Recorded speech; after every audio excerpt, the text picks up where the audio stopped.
offspring attracted into the family increasingly richer filings from all parts of the Atlantic world in a manner similar to the women of the Republic's regent class. By the time of the American Revolution, virtually every member of New York's Anglo-Dutch elite claimed Trin as an ancestress.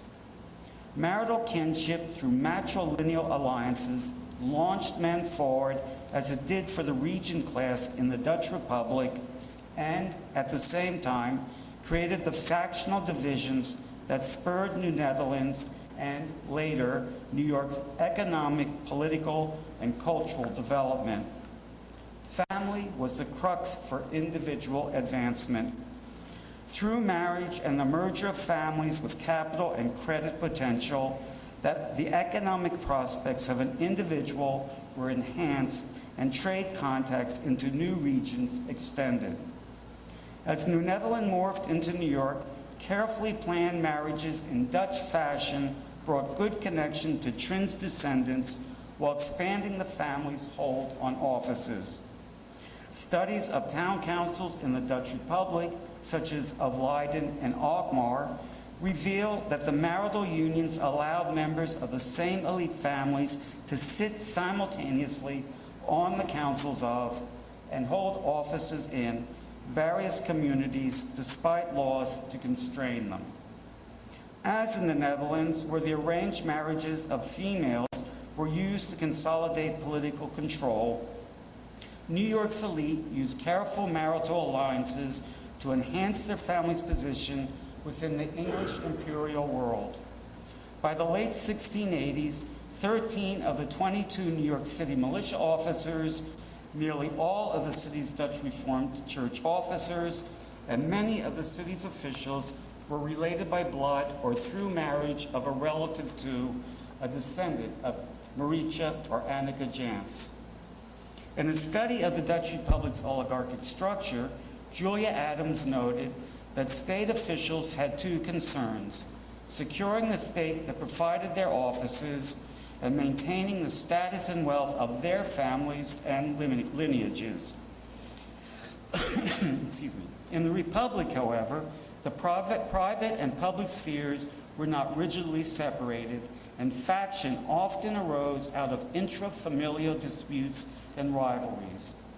At the root of these rivalries were inheritances, where estates functioned not merely as a possession, but, quote, as lineage property as well as a kind of property in politics.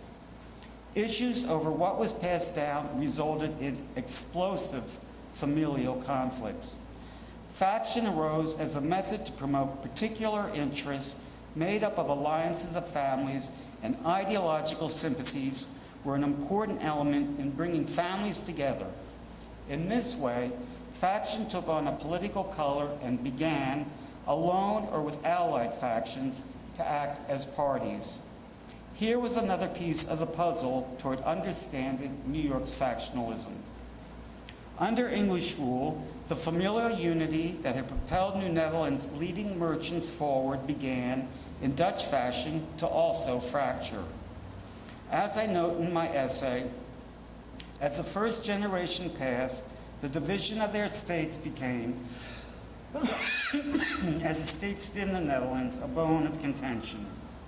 Dissension was further aggravated by the conflict between Dutch inheritance law, which favored equal division among male and female children, and English inheritance law, which applied primogeniture or descent to the eldest son, or, in the absence of sons, in order of seniority in the collateral line.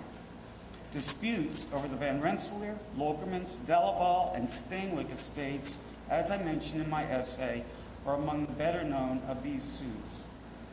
By the late 1680s, the contesting heirs in the various estate suits were coalescing into distinct camps. When royal authority collapsed